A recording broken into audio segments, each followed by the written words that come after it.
SuperTalk Mississippi media production. Join the growing crowd at Mid-Delta Online Auction. Download their app by searching Mid-Delta Auction to bid on tractors, trailers, heavy equipment, golf carts, and more. Download the app today or call Will Jeffcoat at 662-299-2414 for more details for the first Tuesday of every month auction in Greenwood. Roll pre-record on my count. 7, 6, 5, 4, 3, 2, roll A, fade up on A.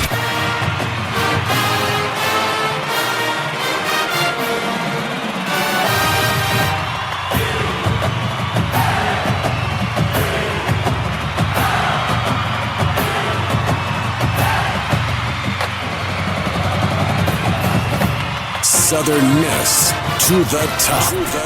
You're tuned in to the Eagle Hour. All right, we're glad you are. Bob Getty, Kelly Sander. We're with you today in the Southern Bancorp studio for another hour of Southern Miss Sports Talk. We got a good one today. Aubrey Gillentine, former baseball pitcher for the Golden Eagles, is the new pitching coach for the big-time Pearl River Wildcats junior college baseball program. Speaking of junior colleges, they kick off tonight, and we're going to be talking to the foremost expert in the country about junior college football a little later. It's kind of fun when you listen to Mike Frazer because he is into it. Buddy, he's the man when it comes to junior college football. Yeah. Yes, he I is. mean, he's down in the laboratory with the coat on and the test tubes, and I mean, he's got everything figured out. He needs to meet the guy that published the magazine that was on the show not too long ago. Those guys have a lot to talk about. Yes. Yeah. All right, Kelly, before we get to all that, I want to bring this up. This is something we haven't talked much about on the show. It has almost become comical, what's going on in college football. So today we reached out to an attorney, clearly a lot smarter than us. Not the first time we've had to talk to an attorney about this show, but this was a positive conversation. Yeah, just how far can Sander go before we wind up in court? Well, we know that now. Yes. It cost us a few thou to get that answer. But that's why I've got electric shocks in my chair so that if we get that direction, I get all right. Now, Kelly, you correct me here if I'm wrong. I want to go through this scenario. About 2 weeks ago, a federal judge in Colorado rules that there is a specific group of college football players, and I don't know the exact parameter in which that group fell. But anyway, that they would be eligible for another season of football play, even though they had exceeded what we thought would be their normal eligibility in 2026. All right? All right, that prompted a lot of movement. It prompted 3 kids from Southern Miss, Greg Nunnery, Alohi Maui, and Jameer Lewis, who thought their careers were over, all linemen, to come back to the campus, start working out with the football team.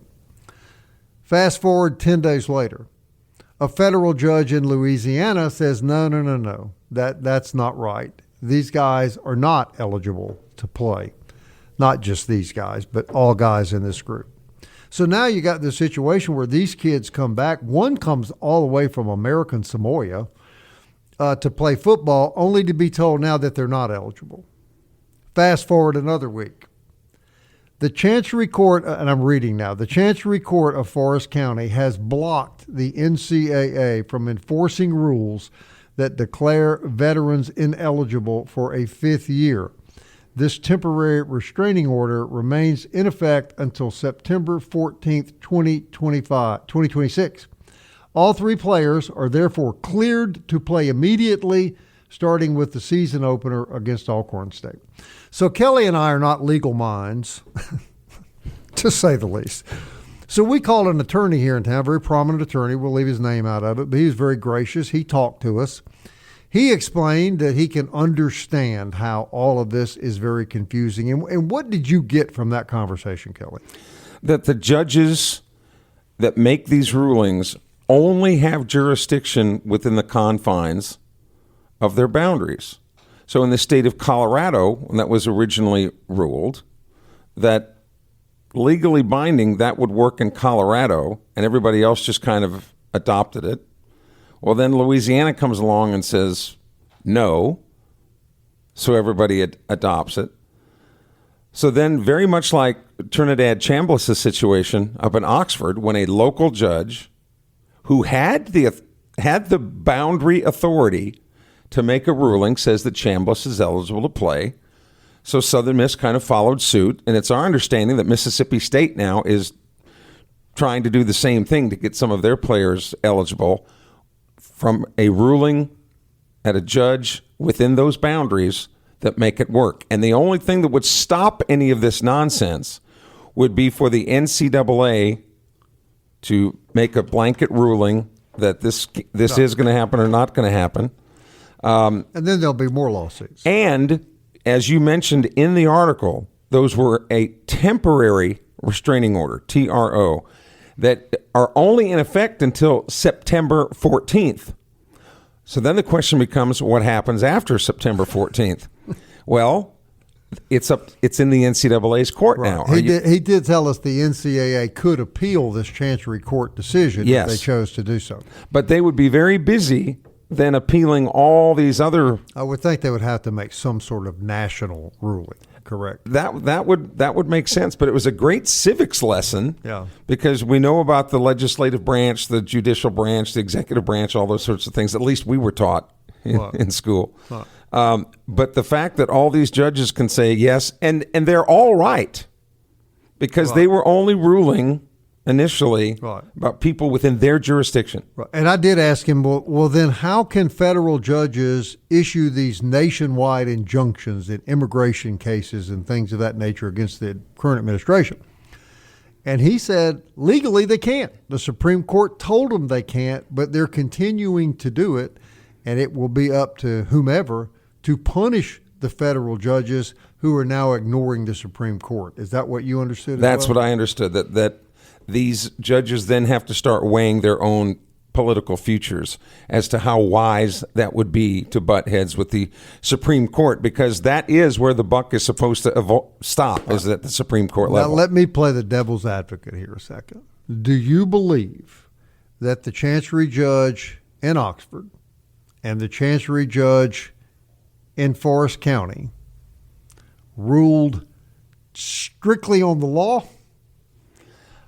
I would like to believe that, but to be fair, and I'm not dodging the question, but to be fair, I don't have access to. Well, I don't either. I don't know a lot of the facts that these judges have. But you would hope that the reason they got to be in that position was that they displayed legal acumen and honesty and ethics that would elevate them to those positions. But you can understand why people would raise that question, correct? Of course. And would you want to be the judge in Oxford that said their $6 million quarterback cannot come back and play? I wouldn't want my name released. We'll put it that way. I'm not saying that's why the judge did it. I'm just asking that question. But it shows you the lunacy of all of this. Insanity. I mean, it's just gotten so completely out of control. But ultimately, doesn't it go back to us as an entire society that we put so much importance on sports? And people ask me all the time, you guys do an hour about Southern Miss sports pretty much every weekday. There would be then would say, well, why don't you do an hour show on Southern Miss's academics each day? Right? I mean, that would be... Because nobody would listen. Well, that's my point, that's exactly is that sports has become such a trophy to be put up on a pedestal that it causes... And when people get crazy about certain things, they do crazy things. Let me say this before we run out of time. This temporary restraining order, the Chancery Court of Forest County blocked the NCAA from enforcing rules that declared the veterans ineligible for a fifth year. This temporary restraining order remains in effect until September 14th, 2026, as you said. All three players are cleared, can play immediately. The players, and this is the whole national group, all from the high school class of 2022 sought legal protection after a federal appeals court stayed a nationwide injunction regarding the NCAA's new 5-year eligibility model, which left this transition group in limbo. So already the NCAA ruling about the 5-year model was challenged in federal court, and that's where we are today. And this is just the first domino. There's already been 5 or 6 dominoes. So that really the challenges are not going to end, are they? Until, like the attorney told us this morning, until some of these judges are having to answer for going behind the Supreme Court, essentially, then if they're not held accountable, then why not? Yeah. There was something I shouldn't mention what he needed to talk to you about, that public incident you were involved in last week. Oh, with the midget? Yeah, well, you can't say the little person. I was going to say you can't say with the little person, Kevin? You can't, and the Alka-Seltzer tablets. You didn't mention those either. Like that's enough. I'm glad you didn't mention that. You brought it up. We've been working together 10 years. Yeah. You'd think I'd know better, would you? I'm a slow learner. You said it. I'm a slow learner. You said it. Hey, Forest Health reminds you that keeping up with your favorite team is fun this time of the year, and they have nothing to do with this segment. Don't forget about the most important player. That will always be you. This is where we should have brought Marty Vick into the conversation, not Forest Health. Get an annual physical. Be sure your health is as good as it can be. Forest Health can help you with expert medical care closer to home. ForestHealth.org. Got anything you want to say? We'll be right back.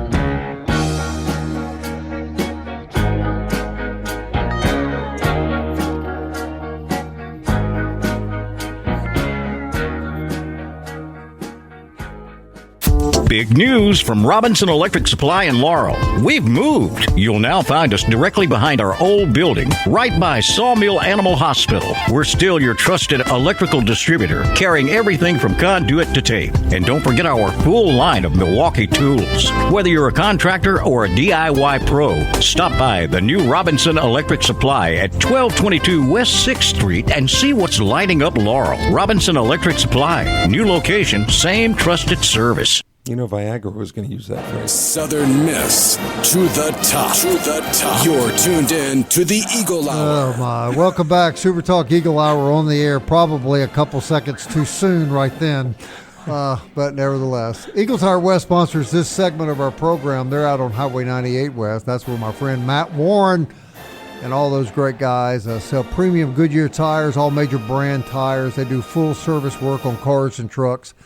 They're big Golden Eagle supporters. He's a former baseball player. That's everything you need to know. Family operated since 1985. Eagle Tire West. Let's talk to another former Southern Miss baseball player who is now the pitching coach at the national powerhouse Pearl River Community College, Aubrey Gillentine. Coach, former Golden Eagle yourself, big-time junior college program you're going to be controlling the pitching staffs of now. Yes, sir. I appreciate y'all having me. Looking forward to working down here in Poplarville, get a little bit closer to Hattiesburg. Yep, I understand. Home, so I'm excited about it. All right, I want you to kind of take us through this scenario. I know there's been kind of a road here.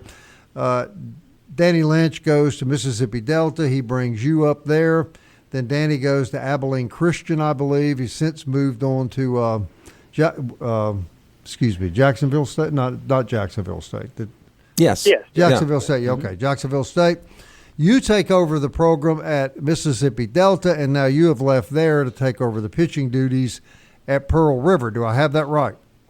Yes, sir. All right. So tell us, how were you contacted about Pearl River?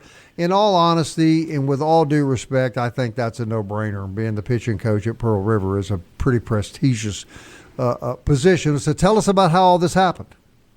Yeah, it was it's funny. It was a Sunday night, and I got a call from Coach Avalon, and we kind of just talked for a little bit, and kind of let me know that his pitching job was open, and we had a good conversation that night, and then at about 8 o'clock the next morning, he offered me the job. So it was a no-brainer for me. Looking at it, already a head coach in the same league. If there was one JUCO in the country that I'd step down from being a head coach at, it's Pearl River. So I was excited about it. But originally at Delta, Coach Gillentine, you were hired as the assistant under Danny Lynch, but then by those circumstances, you got elevated to the head coaching position. So you've sampled an assistant coaching role and a head coaching role. You've sampled each of those. Now you're going back to PRC as an assistant. What did you like or not like about being the head man at Delta? Yeah. I mean, I love being able to, control all aspects of what we're doing and kind of run practice the way I wanted to. Obviously, with that, there's a lot more responsibility and a lot more time requirements for it. But I know kind of at my core and in my soul, I'm a pitching coach, by trade. So that's kind of what I wanted to get back to, because I think that's where my future lies in this career. So how would you describe your pitching coach style compared to Coach Oz and some of the guys that you've studied under at Southern Miss? Yeah, I mean, I've taken a lot from Coach Oz and even Coach Avalon in the short time I've been here. He was a pitching coach before. It's a very similar approach. We're going to attack the strike zone. I'm a little bit more new school with all the metrics and technology, but at our core, we're the same. We're trying to attack the strike zone and get out. You hear all the time when it comes to Tommy John surgery, who, of course, the late Tommy John, he just passed away here not long ago, for which the surgery was named when he pitched for the L.A. Dodgers. You hear lots of times with young pitchers now, it's not a matter of if they're going to have a surgery, but when. Is that true, Coach? And what can be done to help try to alleviate some of those injuries, particularly with younger pitchers in junior high and first couple of years of high school even? Yeah. I mean, I honestly, unfortunately, I agree. It's kind of turned to the when's it going to happen thing. I think, I went through it myself. I pitched until I was, 25 years old, and then I finally had it. I think we can do a better job at the youth level, controlling pitch counts and controlling high-stress situations, getting more educated. But once you get to the higher levels, I mean, when guys are throwing 100 miles an hour for 7 innings, your body just can't withstand that. But that's just kind of the way the game has moved. And what advice do you have for parents, Coach Gillentine, whose kids only play baseball, and they play this spring, they play in the summer, they play in the fall, they're playing all the time? Yeah, I mean, my advice would be not to do that. We like kids, recruiting here at Pearl River. We like kids that play football, play basketball. We think they're more versatile, they're more athletic, their bodies more adapt to certain situations. So I'd say, just let them play in the summer, let them play in the spring, and then let them go be a kid the rest of the year. But what do you do, Coach, to get that through, get that message through? I know people in my circle of life who have young children that they literally play baseball year round. They got to keep up with the Joneses, right? They just can't stand the fact that their kid is not on another travel team. Yeah. I mean, it's tough. It's like you said, everybody's trying to keep up. Everybody thinks, if they're not doing something, they're falling behind. But, I mean, in all reality of it, we're not looking at kids recruiting-wise until they're, 17 years old anyway, 16, 17 years old. So we don't care what your stats were when you were 11. We just want to see you develop and get bigger and get stronger. So I think more emphasis should be, put into the practice, into the arm care side of it than it is actually playing games. I think that's great advice, and I think that is the quote of the week. We're not looking at any stats when you're 11. That should be posted on every Little League baseball dugout in the country. Although it is amazing how much better their if the parents are keeping the book, it's amazing how much better their Those statistics are. Yeah. All right, Coach. Now, I always ask the serious questions on this show. You of course, went to up to Moorhead with the iconic Danny Lynch. Was Danny in the Delta long enough to have all the ladies swooning over him the way they did when he was here? I don't. The population's not real dense up there, and and he had his now wife Hannah with him up there, so I don't think he had to worry about it too much. Yeah. I think he was in the clear. Is he aware of of the degree of admiration, for lack of a better term, he received down here? I think he's aware, and I think he'll let you know that. He'll know who he is. He's not afraid to share that with you. Well, Hannah also knows, and that's the one you got to worry about, right? Yes, absolutely. Coach, I wanted to ask you, too, some headlines in the Sun Belt were made a couple of weeks ago when huge contracts went out to Skylar Meade at Troy and Chris Lemonis at Coastal Carolina, who now have left Coach Ostrander in the dust financially as far as their contracts go. And that's ruffled a few feathers when you look at the consistency of the Southern Miss program. I argue that Coach Ostrander should be the highest paid. It's easy for me to say. It's not my money, right? But I would argue that Coach Ostrander deserves to be, if not the highest paid coach in the league, certainly a lot closer than where he is. What say you? And I totally agree. I mean, if you look at his track record, especially since he's taken over, I mean, he's really continued what success was had there before. I don't know. I'm not an AD. I don't get into all the numbers of it and stuff, but I think he's very deserving of whatever they would want to pay him up there. Yeah, while we're on the subject of Southern Miss, your thoughts about – we just thought this was so impressive, and we regretted that we couldn't get these guys on the air on our show to talk about it. But the fact that the 3 weekend starters all invited to participate in Team USA, that's just remarkable, isn't it, Coach? Yes, it is. It's a huge testament to those guys and what they've been able to do. And you look at those guys, and, you know, one of them was a Pearl River guy before, so you can see the development system we have, you know, at Southern Miss and even here, sending those guys to that level. That's the best of the best. Yeah, no question. And junior college baseball, lots of times too, Coach. I get that every kid wants to play Division I. That's their dream as a child. But I always tell people, do not poo-poo the junior college baseball experience, particularly in Mississippi. Without a doubt. Without a doubt. Yeah, I mean, you come on a visit to Pearl River, you're not going to want to leave without saying you're committed there. And that's really the case, really only in the state of Mississippi. You don't see that at other places, and it's a huge testament to, you know, the baseball atmosphere that's been created over here. And, you know, Southern Miss has played a huge part in that as well. And I can actually testify to that too, Bob, because every woman I speak to at Pearl River says I ought to be committed. Yes, well, yeah, I know. Or they call for security. Yes, I understand. Hey, Coach, just a minute left.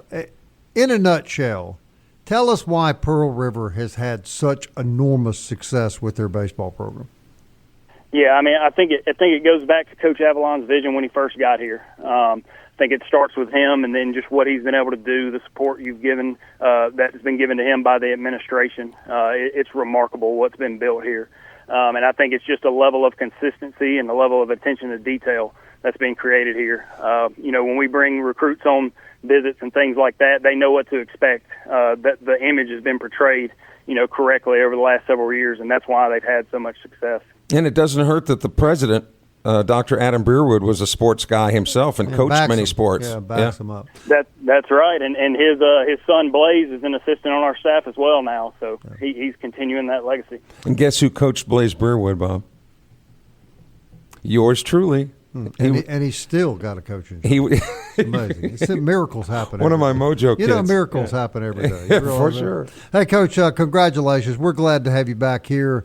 We want all of our guys back, and we know that you guys will carry on that amazing tradition of baseball down in Poplarville. Thanks, Coach, and congratulations. Thank y'all. Enjoyed it.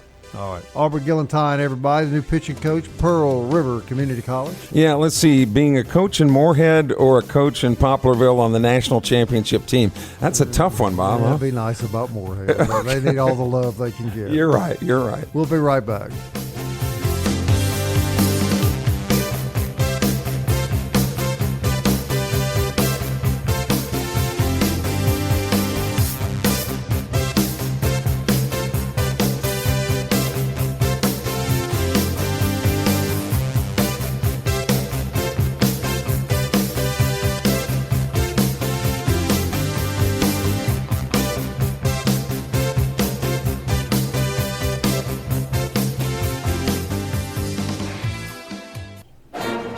Eagle Hour, Southern Miss to the top.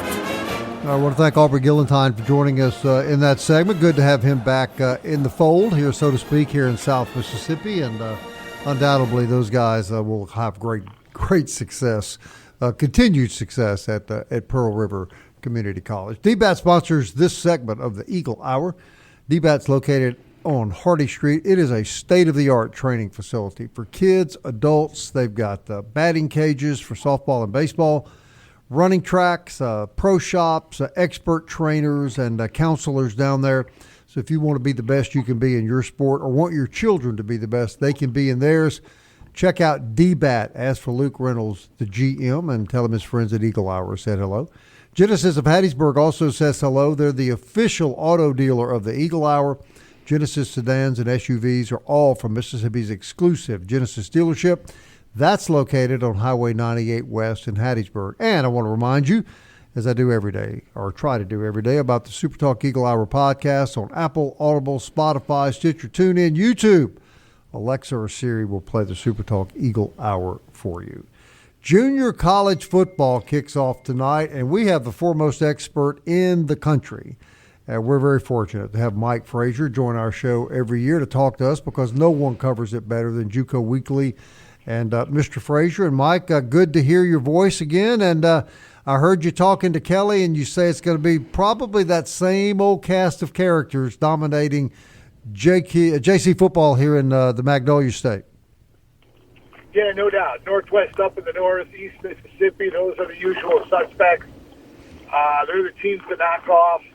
Down south, Colin, Jones, and Gulf Coast. And everybody else, is kind of chasing to knock those big dogs off. Interested to see what Hines does this year. Chris Jones is back for his second year. Had a heck of a year. Jalen Ruffin, their quarterback, is a sophomore now. Threw for nearly 2,000 yards. Dual threat guy. But man, that South Division, that is murderer's row. And boy, you lose one game in that South. It's just hard with tiebreakers to climb up the proverbial ladder. Well, and there's a different structure this year. Am I correct about that, Mike?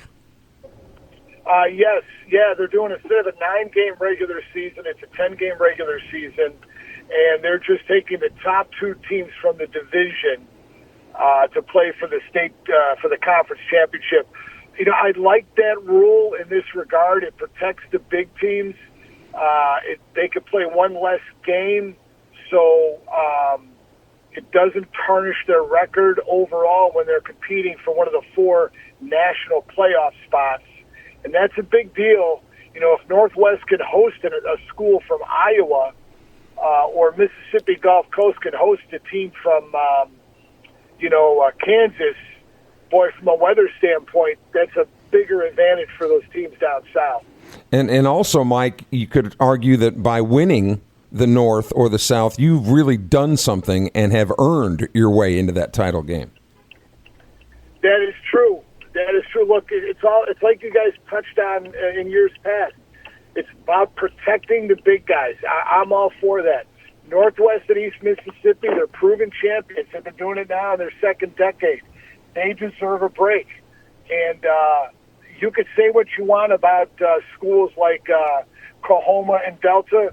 Sure, they're the bottom feeders of the league in the win-loss column, but they've got plenty of Division I guys on their teams, and they could do some damage to guys just by banging bodies for an extra game, throughout the course of the season. So I applaud the presidents in the conference to really address that issue. I don't think the president's got it completely right, but it's a great step in the right direction, and it just shows that the presidents do care deeply about their teams because the little guys in that league went along with the big dogs when it came to restructuring the schedule. And, Mike, when you look at other junior college programs who have been strong, in the past, Snow Junior College out in Utah, Tyler down in Texas, several schools, including Butler up in Kansas. Who were some of the other national teams that we should be keeping an eye on besides our own backyard here of Northwest, Gulf Coast, and East Mississippi, among others? Sure. In Texas, Tyler, great program, 11-win year last year. They lost their head coach, but they picked up a quality quarterback. Navarro's going to be another a powerhouse program in the Texas League. I think the SWJCFC in Texas is the toughest conference in the country. Kansas, of course, is Kansas with Hutch. They're loaded, they're deep, and they're pretty stout. Garden City looks like they're back on the right track. They had a terrific recruiting cycle. And then, of course, Iowa Western with Scott Strohmeyer, the head man there. Another national championship. They're fourth in 5 years, 5 straight national appearances. He'll be right back there in the mix of things. So those are the big ones. Again, it goes back to the structure. Adding that extra game, and then, it does two things. If a team like Gulf Coast can clinch early, they can sit guys that last game and ready themselves for the conference title game. And that's the big thing. You know, the knock that the national, and it's a bogus one, but the knock that the national office has on Mississippi is they don't play schools outside their conference, where other schools do. Well, Iowa Western has to because there's only 3 schools in Iowa.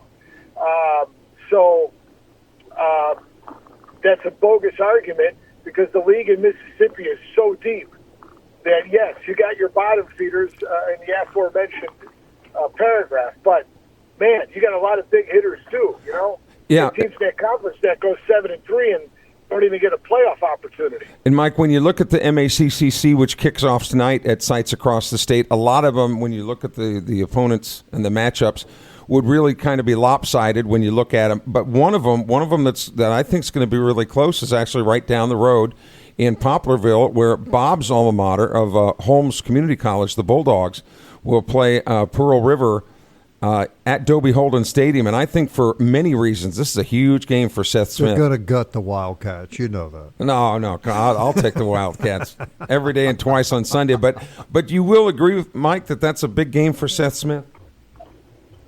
Every game for Seth at this point is big. I mean, he's been, I think, 5 years now, and he's got to win games. You know, I mean, he's gotten a longer leash than a lot of guys have gotten in that conference. Those presidents are impatient, deservedly so. They want to win. And, so I would assume they're going to double-team Teran Mosley tonight, the wide receiver out of Holmes. He's a rock star.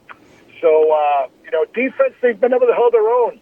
They just, for some reason, can't get any consistency on offense. So we'll see what happens this year. I'm not terribly optimistic about it, but let's see what happens. Well, we tell everybody about what an expert you are, and certainly you are when it comes to JUCO. Nobody follows JUCO sports like you, but set the record straight one way or the other. Mike, was Bob Getty's playing career at Holmes really what he says it was? Go ahead and tell him, Mike. I find it hard to believe. Tell him, Mike. Yeah, statue reveal happens October 3rd. Well, I try to tell you, Senator, you need to listen to me. You're coming down, aren't you, Mike? Yeah. We'll have ESPN down there, too. ESPN, I'm sure. Yeah, my dog Louie will be there to do something on that statue, I'm sure. Hey, Mike, I hope you can join us throughout the year, my man. We love talking to you, and we really value our junior college coverage here on the Eagle Hour, and we're grateful that you would share your expertise with us every year. Guys, I appreciate the opportunity. It's a terrific league. A lot of great coaches down there that recruit incredible talent, and the state of Mississippi continues to do what it does best, and that is win games and compete and win national titles. So glad to be back on. Have a terrific weekend, fellas. Hey, Mike, real quick, where can people follow you and your work? Yes. Yeah, absolutely. Just go to JUCO Weekly right on the social media, X, Instagram, and Facebook. We'll be out there tracking scores and posting stats tonight and ranking our guys. We'll put out our top 20 list, too, here over the weekend. All right, Mike. Thanks a lot, man. We'll look forward to having you on again very soon. All right, guys. All the best. Mike Frazer, everybody, JUCO Weekly. And you're right. I mean, there literally is no one I've ever met that knows more about junior college football than Mike Frazer.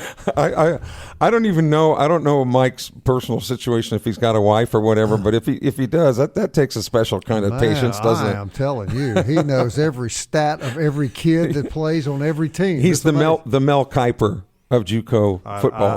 I don't think, and a great guy. Yeah, for sure. Speaking of great guys, and we're going to be visiting with them next Friday out at MCS Home Center. That's where we go for home repair, home remodeling, home construction.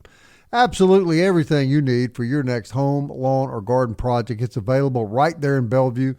The new Improvement Home Center for the Pine Belt. Local folks eager to serve you, and a great, great family owns it. 7329 Highway 98 West. Also want to say hello to our wonderful sponsors at Mobay Beignet Company, 2902 Hardy Street, right across the street from the campus. Man, they'll be hopping with football coming up. But what a great way to kick off a football weekend. Get some fresh beignets, great coffee at Mobay Company. Yeah, normally you can have some whipped cream coming up for the opener next weekend. It'll be ass whip that you can put on top of your beignet. I talked to you about this terrible language. Whip? I can't say whip on the air? The FCC guy standing right over your shoulder? I didn't think there was anything wrong with whip. We'll be right back.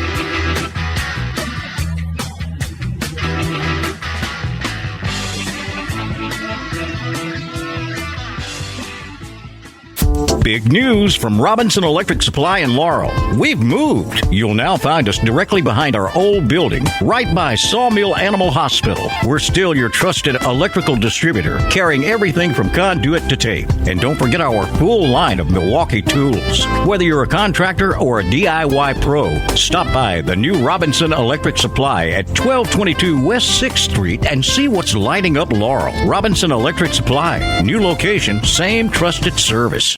You're tuned in to the Eagle Hour. The Eagle Hour. Southern Miss to the top.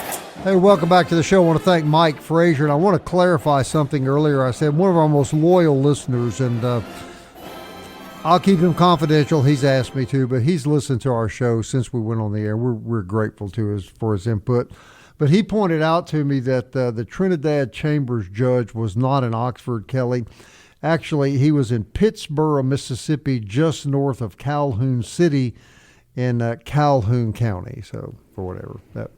Well, you know it's remote when you're a suburb of Oxford.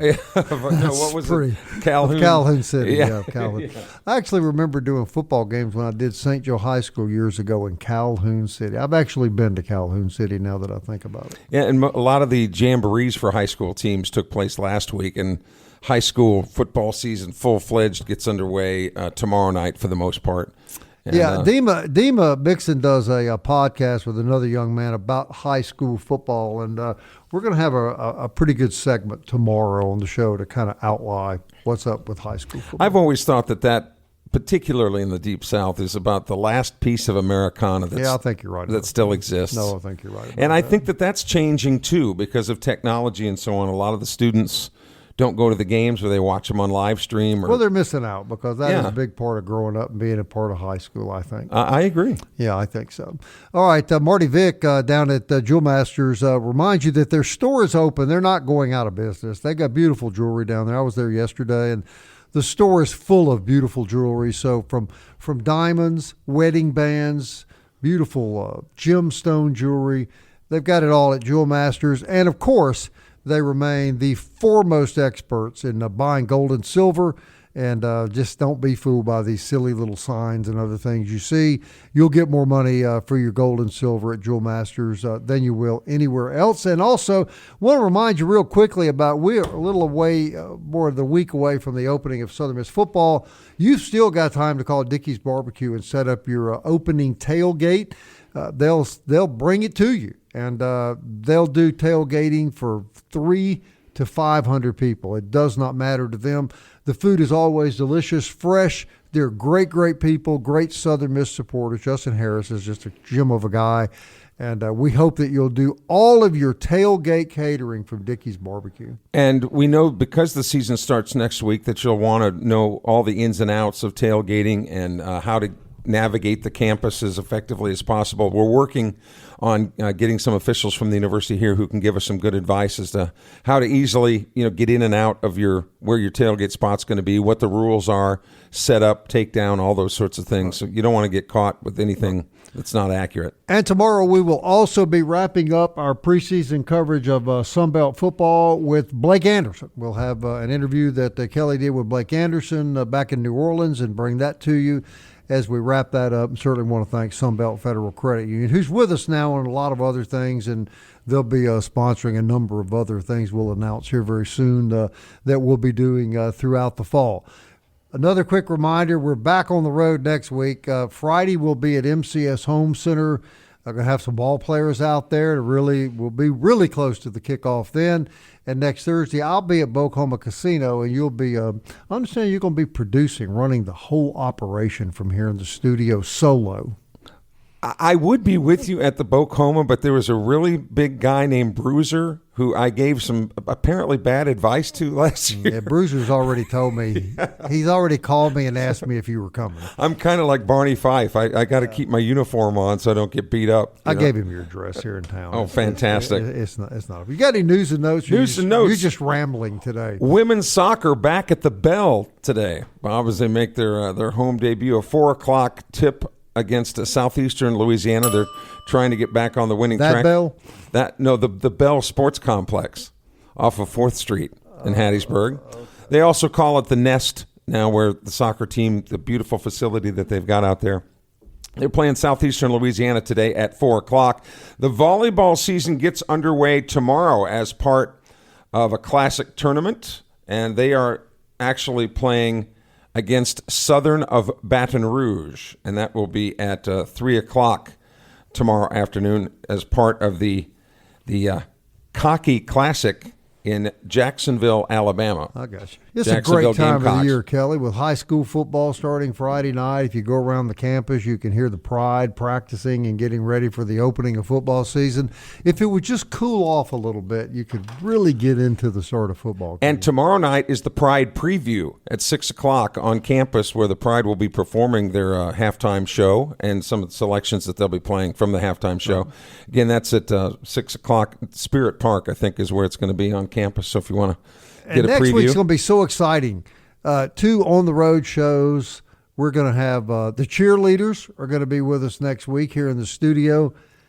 And ladies and gentlemen, Kelnack returns next week. I don't know where we're going to get Kelnack in, but he's already on his way, so you better make room for him. We're going to have to figure something out. And we're getting word that there's going to be official word about the stadium signing, the naming rights with a Resonant Bank. And Rusty Keys, we're hoping to get him on the show too. Right? Yes. Yeah, head of police at Southern Miss. Kind of fill you in on what are the do's and don'ts this year. And they're going to do everything they can to accommodate everybody and make everybody happy. Tailgating wise is what we're talking about. Exactly right. All right. We'll be back tomorrow at 1 o'clock. Southern Miss. To the top. Into the future.